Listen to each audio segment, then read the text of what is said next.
All right, High Rollers, last week, what a thrill chatting with Russ Bray. This week, how about one of his colleagues, also one of the best? His Twitter bio reads, "All views are my own, but if I have a view, it's almost certainly correct." And yes, he's correct a lot in his life. A math teacher by trade, he garnered TV fame on the show Countdown, which he won, 2009 champion. These days, he entertains crowds worldwide on a massive stage, playing to packed houses, keeping the best of order along the way. The Kirkulator, Kirk Bevins, is with us. Kirk, welcome to the show, man. Thanks for being our high roller today.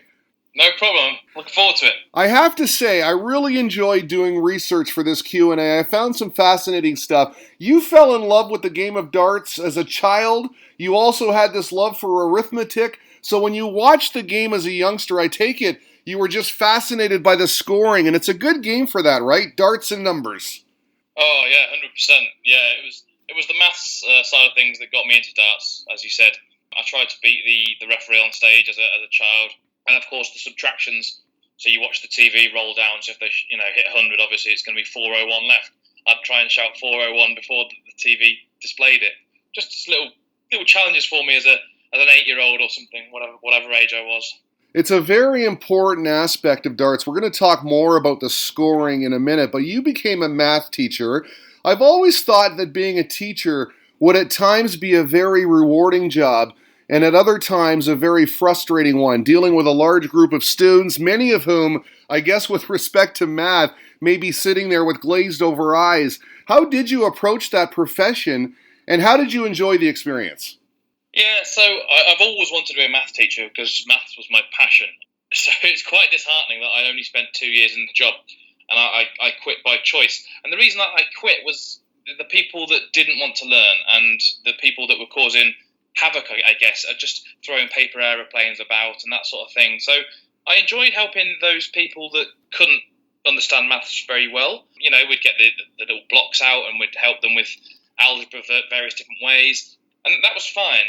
And also the sixth form, so that's the 16, 17, 18-year-olds that were good at maths and wanted to be there. That was also great. I really enjoyed teaching those, teaching the top sets.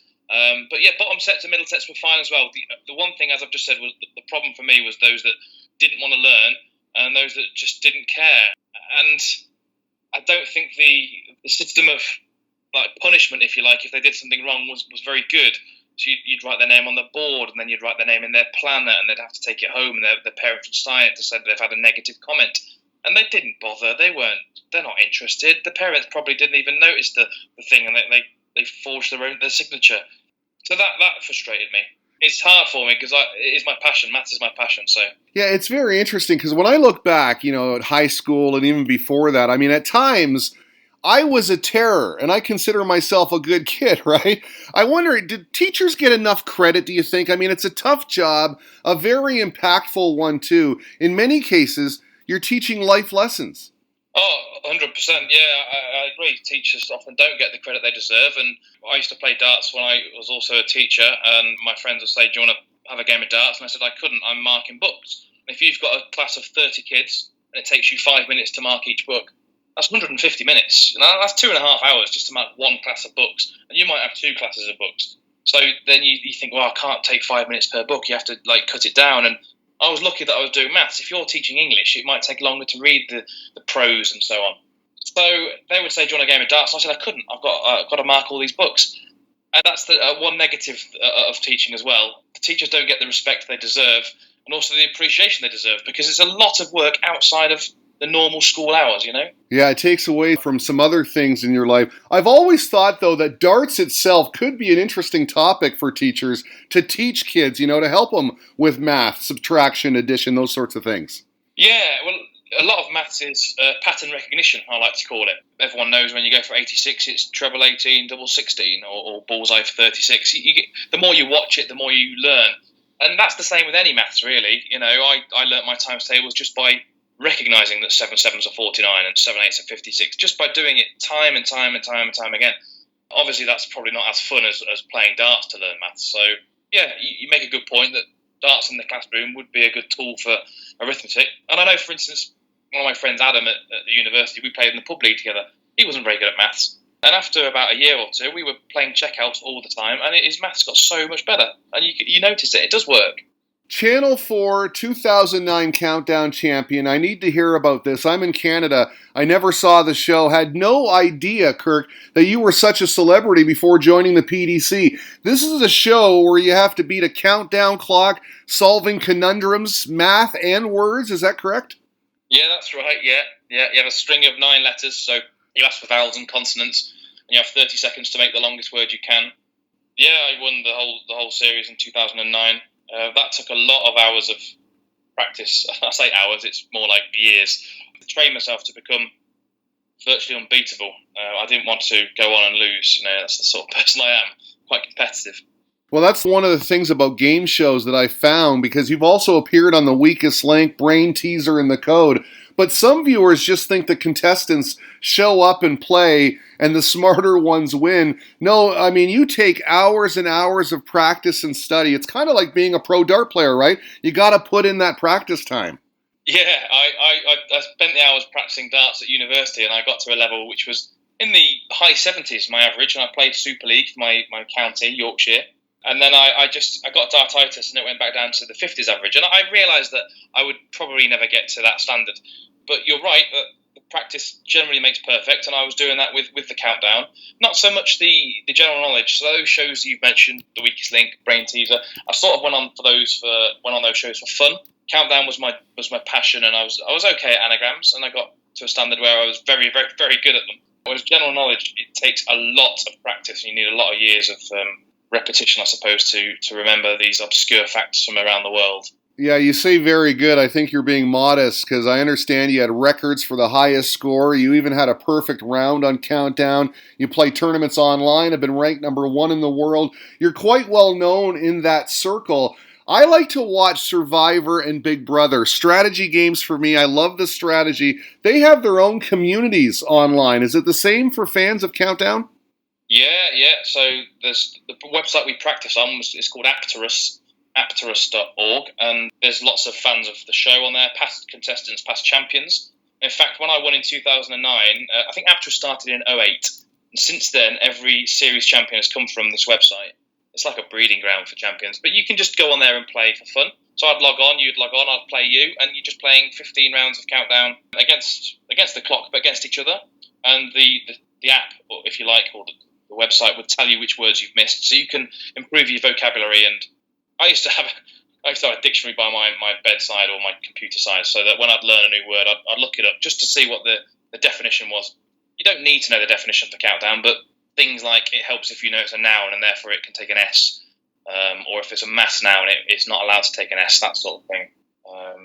So yeah, there's loads of fans of the show on that website, and they organise several events a year around Britain where you can go and play Countdown against fans of the show.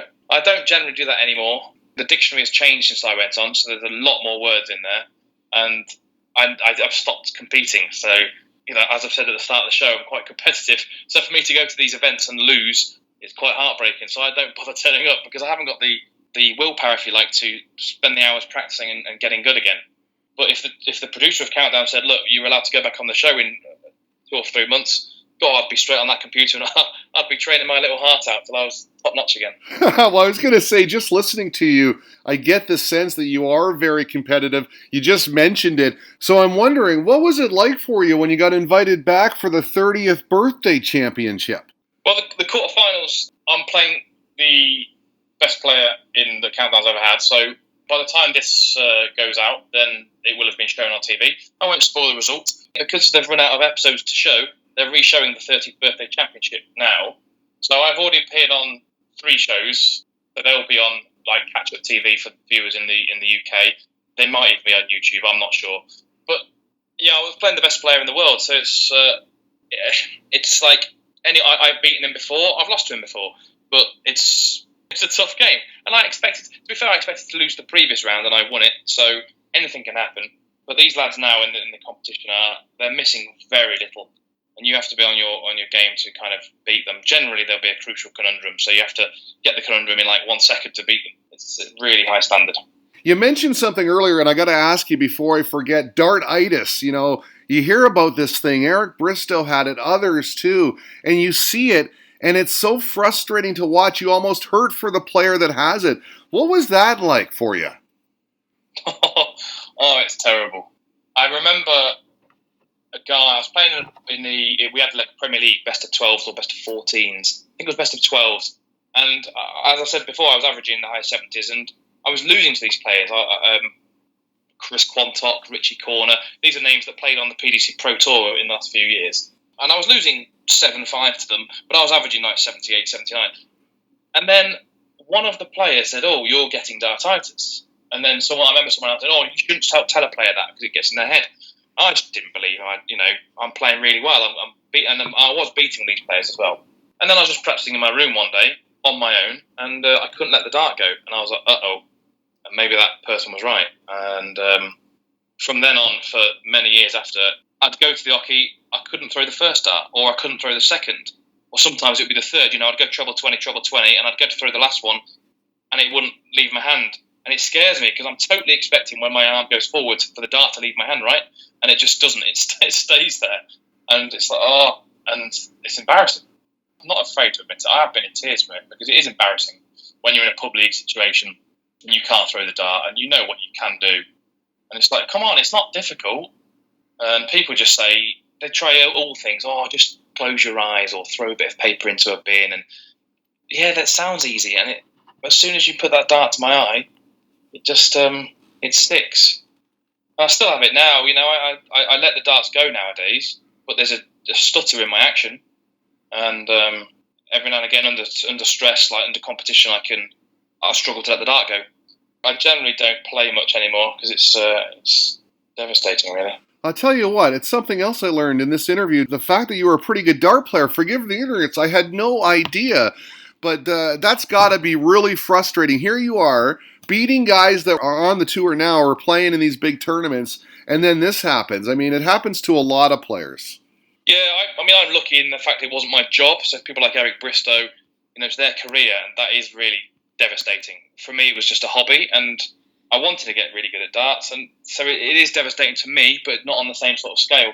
But yeah, look, high 70s, I was beating pub players, and I was in the Super League and so on, but I was never in the 80s, so I was never pro standard. I could never do it consistently. I've hit 11, 12, 13 darters, but it's just doing it consistently, isn't it? So it is frustrating, and I really want to get practicing again and get good, but unfortunately, unless I go left-handed, I don't know much what else I can do. People say just play through it, but I've tried playing through it, and it's still not going. So unless I change my action completely or go left-handed, like Dan Dawson, he has to start throwing left-handed if something went wrong with his action.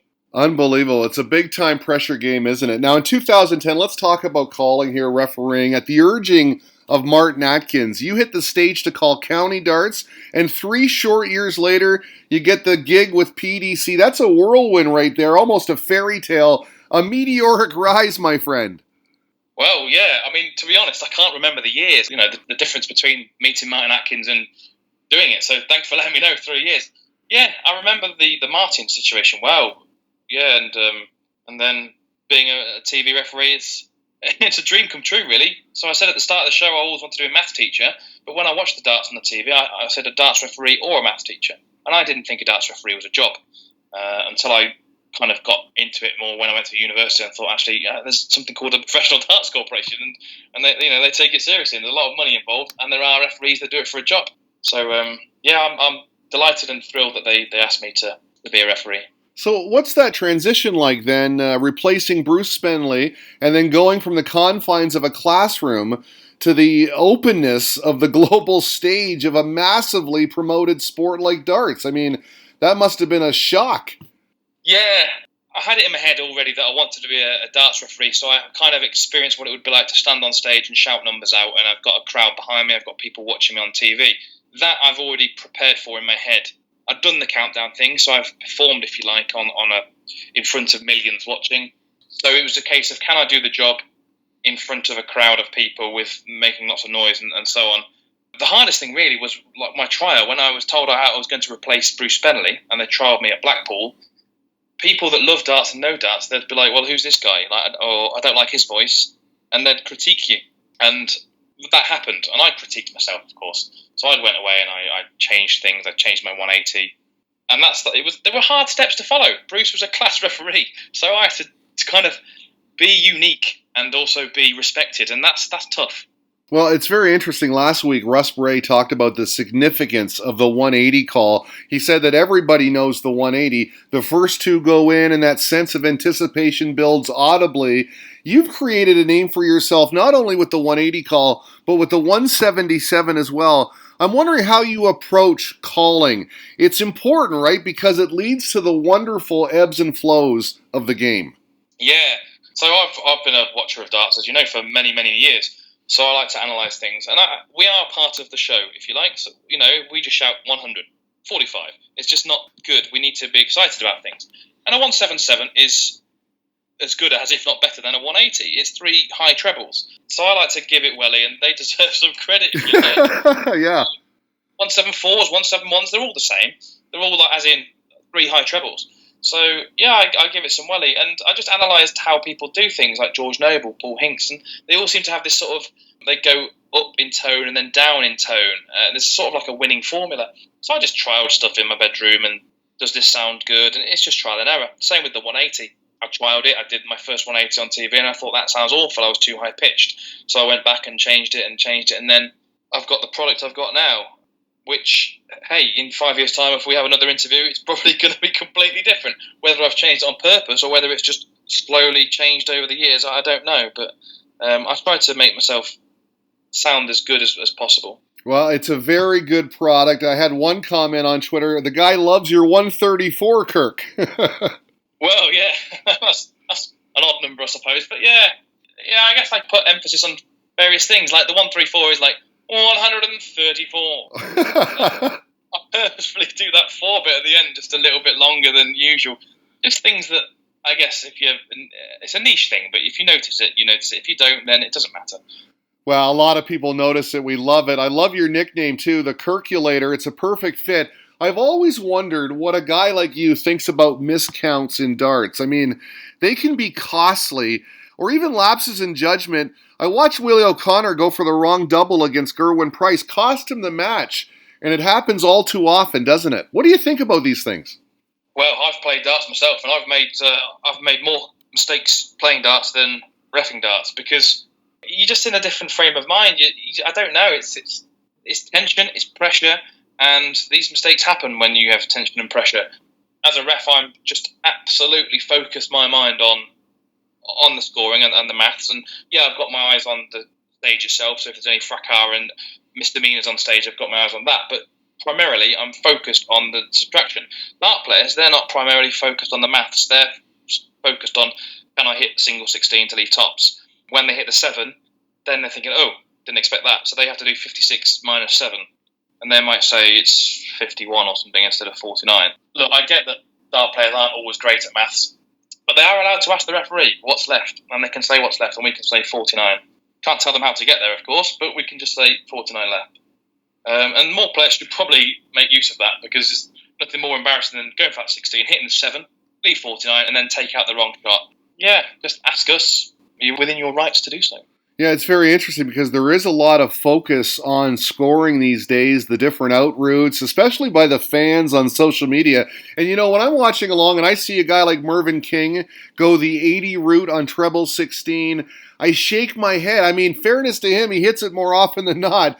But, I mean, these are things that can be the difference between winning and losing, between, thousands of dollars and hundreds of thousands of dollars. Yeah, I agree. And to be honest, I disagree with that route entirely. Of course I do. Treble 16, double 16. It's similar to 77, treble 15 for double 16. It's a valid route, but if you hit that single 15 on 77, you're left 62. You're going to have to go to 12 bull or treble 12, double 13. So it's a valid route, but I don't think Mervyn does that for 77. It will go the standard 57 for 20. So not that maybe it's just he's so confident on treble 16.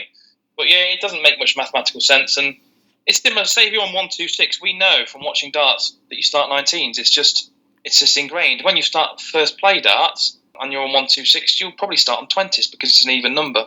But when you get to know it, 19s is the right shot. So you don't really see people starting 20s nowadays, 126. But there's certain shots that you think, why have you done that for? Like, even things on, let's say, 30, let's use a number, 309. So they'll go treble 19, treble 19. Now that leaves 195. They should go for the bullseye with the last dart to leave 170, and they won't. They'll just stay there, probably because they've got two great markers. But then they hit the single 19, and it doesn't leave a finish. So I'm just thinking, why have you stayed there for? Just go at the bullseye.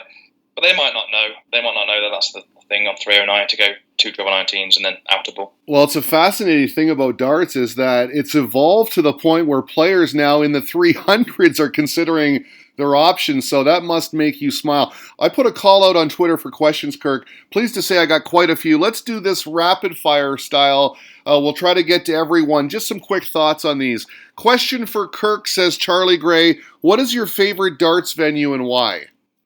Oh, I enjoy the World Match Play at Blackpool, Winter Gardens, and I also really enjoy the Wolverhampton Civic Hall, which hasn't been there for the last couple of years.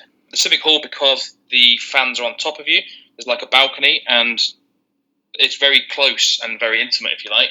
And the Winter Gardens, well, everyone loves the Winter Gardens, don't they? There is a balcony there. They're not quite as on top of you, but the atmosphere in the Winter Gardens is phenomenal. So, they're my two. I can't really pick a one. Liam Martin asks, what's the best ever final you've refereed? Oh, best ever final. Oh, do you know, I always think, this is the best game I've refereed. Okay, let's do it that way. Let's do it that way then, the best game. Yeah, well, I was going to come on to that, but I mean, I enjoyed refereeing a final, Rob Cross against Phil Taylor in the World Final. Obviously, it was Rob's first World Championship, and it was Phil Taylor's last ever professional tournament. Right. And I closed the final off. So that was fantastic. But then I'm sure I've refed other finals since that have surpassed that, and I just forget because there's so many great games. But another good game, which isn't a final, was in that same tournament, was Michael van Gerwen against Rob Cross in the semi-final, which went right down to the wire. And it went to the final leg, which very rarely happens. I know it did in the 2007 World Final with Barney and Taylor, which Russ obviously refereed the second half. But yeah, so it went down to the wire, and they had to bull up to decide who threw first in that last leg. And, well, as you know, Rob Cross won it. Let me ask you about that match, because as I'm watching it, I mean, sometimes I get the sense, and you must get this as well, especially with Rob Cross in that match. I mean, I just thought he was going to hit the treble 20 every single time with the first start. I mean, that was a phenomenal match. Oh, it was unbelievable. And the treble 18, you know, is in the final with his, I think it was the final when he went treble 18, treble 18, treble 18. Did he do that to leave 140? And then treble 18, double 16 for the 140 finish. His switching treble 18 is fantastic. But yeah, there's certain games where you just think these guys aren't missing. You know, he comes to the hockey and you're expecting them to hit that treble. And that game in particular was both players were at it and they were on each other's heels. And you're thinking, cool, the pressure's going to get to them in a minute. And it just never did. And it went on and on. And I thought, I don't want this to end. I don't want someone to win by two clear legs. I want this to go to sudden death. It's great for spectators and it was great for me. You know, I love the game and it was a great match. Richard Assen wants to know your favorite current player. That might be tough to answer. And is there a player you get on with best? Similar, I guess, to the inquiry from Rach, who wants to know your favorite player to go for a beer with. Yeah, I guess they sort of know the answers that I can't really answer that question. Right. That's a bit of a redundant question, but I get on with most of them, if not all of them. I feel like I'm a friendly enough person to get on with. You know, it's not quite the same as a football referee, but you know, we are in charge of the stage. But we do get on with the players. We tour with the players, so we see them week in, week out. So you sort of have to be friendly with them, if you like. I tell players, I put them in their place if they need to be put in their place, if that makes sense. Right. And they respect that. So, but yeah, I get on with most. I'd go for a beer with most. Where does your passion for trains come from? Oh, from a very young age, when I was about 4. My dad was a train spotter many years ago. My granddad worked on the railways, and my dad was a train spotter many years ago. Then he had kids, so he had my brother first, and then he had me. And when I got to about 4, and we were watching Tom's the Tank Engine on TV, he just renewed his love for trains. So he went down the station again, took me and my brother, and we just watched trains every day, and we got the love for trains from an early age. I don't know this group, but Scott Rollings wants to know your favorite Venga Boys song. Is it Venga Boys? You don't know that group? Oh, It's a niche taste. I love their music. They're a Dutch group. Boom Boom Boom Boom is okay. But there's a song called Kiss. It's fantastic, and a song called Skinny Dipping. It's really cheesy music. If you don't like it, that sort of music, you're not going to like those songs. But great group. The Venga Boys. I will be checking them out on YouTube. Jack Daldry wants to know what motivates you. Math teacher, countdown, now PDC referee. What's motivated you to climb those ranks? Just following my passion, follow my dream. I've always wanted to be a math teacher and a darts referee, and also wanted to be a countdown champion. So because I want those things, I make it happen. You have opportunities in life, and I grabbed the opportunities with both hands. And the math teacher thing didn't work out, which was devastating for me. But I think, hey, I can give the darts refereeing a go. I was a financial advisor in pensions before that for a few years.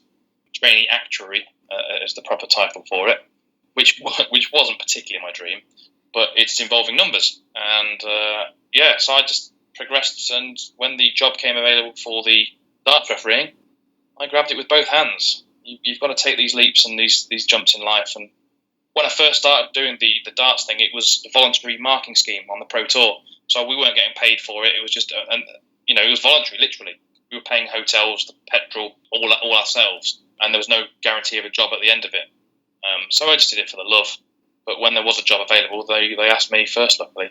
Well, absolutely great story, because you just got to jump for those dreams when they're presented to you, and you got to be in the right place at the right time.